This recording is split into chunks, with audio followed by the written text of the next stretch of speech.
So, in this video, we're going to be talking about the law of attraction and how you can use it in your everyday life to attract what you want. So, what is the law of attraction? How would you describe it? Certainly it's the idea that your inner world reflects into your outer world. And so you can think of it as like a mirror. Like the world that you have inside and what you think of the world will reflect in how you experience and see the world outside of yourself. So, for example, let's say you want to manifest something. Let's say you want $1 million. What you really want is freedom, because what would you get out of that $1 million?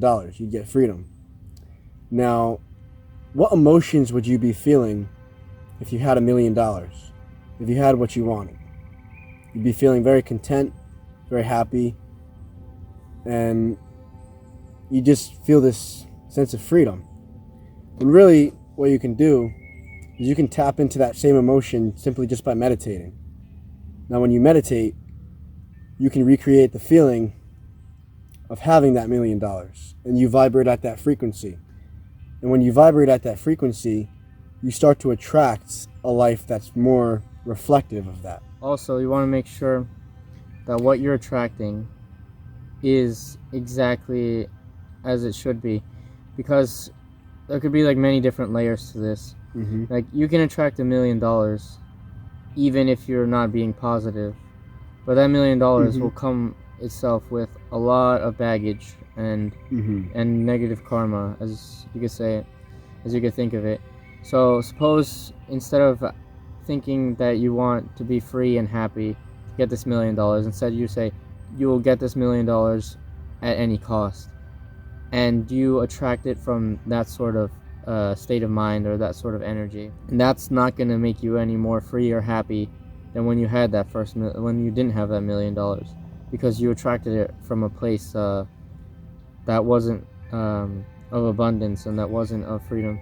Yeah, and another thing to note is that not only is it so necessary to think the positive thoughts if you want to manifest something, that sort of feeling, it's also necessary to do the inner work within yourself, or you really, even if you do much, you still might not get results, because you have to understand the subconscious sort of thought patterns and blocks that can prevent you from sort of reaching this. Like, you can see yourself as thinking positive, but what if in the deepest parts of your subconscious you'll say, oh, I always feel poor, I always think that I'll never have enough. And even if you manage to manifest this, you still have the subconscious thought in the back of your mind that says, I don't have enough. You really need to go deep. You have to feel abundant from within, and that comes with doing the inner work. Of course, definitely meditation will help with that, and introspection. You have to really explore your own triggers and your thought patterns. You have to understand your own mind and see where this sort of want or need is coming from, and understand why it's there, and this sort of like specific emotion. You want to become outcome independent, which is again one of the many benefits of meditation, because it'll help stabilize your sort of mental state. Because if you're too needy, or if you're too desperate, or if you're too angry or stressed or whatever, that's going to be affecting your mind, that's going to be affecting your manifestation, and you won't attract what you're actually looking to attract. And you're always manifesting in life. Everything you do, it manifests. Every emotion you feel can manifest things. Now, if you feel angry all the time, you might manifest some bad things. If you feel sad all the time, you might manifest more things that make you sad. If you feel happy and content and abundant, you're going to manifest more abundance from it. Exactly. You have to make peace with your own mind. The only way you can do that is if you strive to understand it and explore it on a deeper level.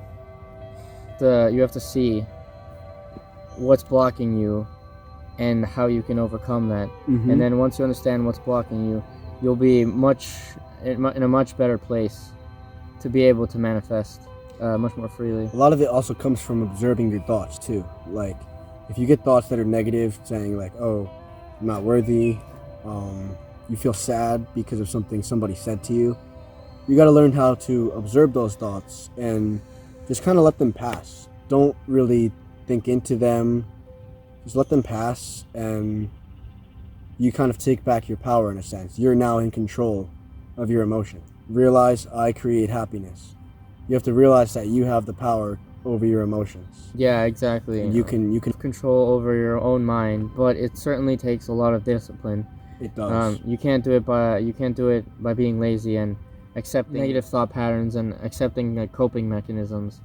Because if you become addicted, if you sink into these thought patterns, that's going to affect all your manifestations, and you're going to only be manifesting more of that. You have to break free of these sorts of things. Mm-hmm. And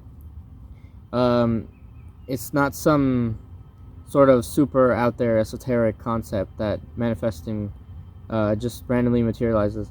Things materialize in this world too, but since this world is more physical, things take more time to manifest, and so you have to set up all the conditions to allow things to manifest. Mm-hmm.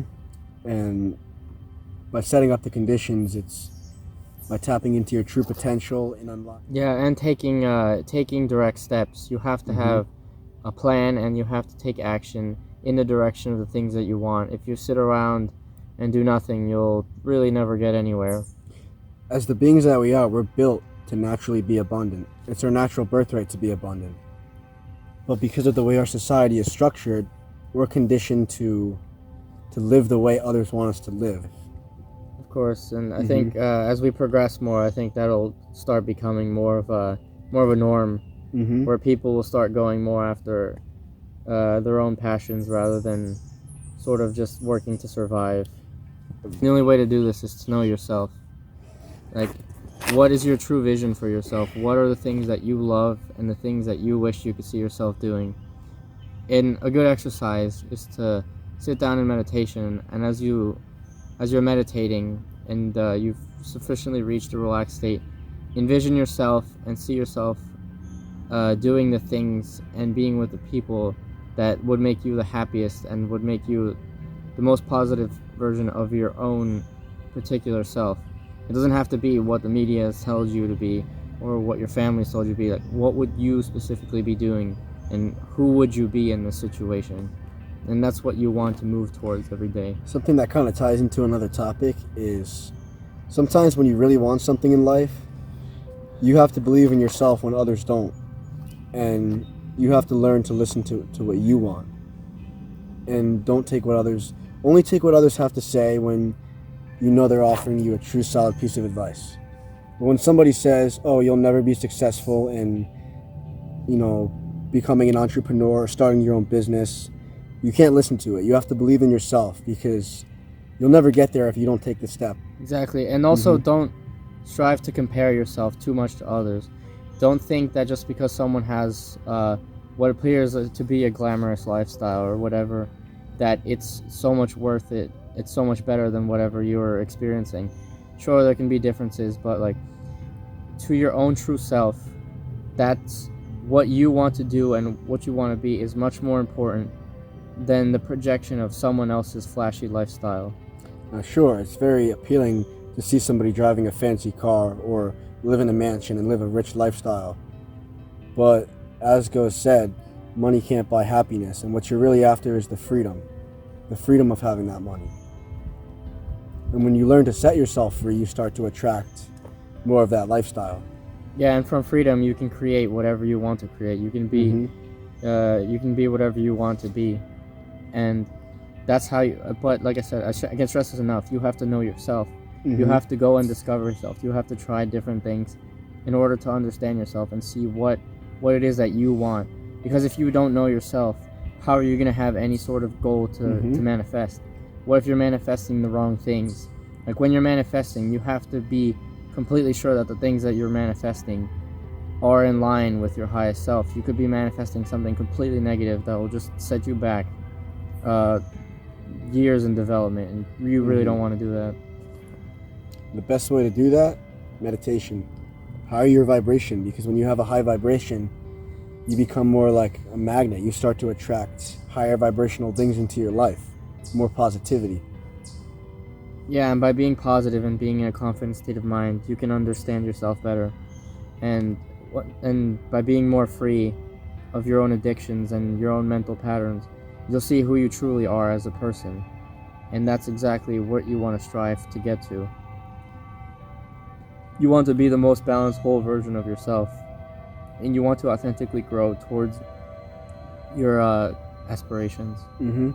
Thank you guys so much for watching this video. If you made it to the end, please leave a like, thumbs up, and subscribe. And be on the lookout for new content. Stay zen.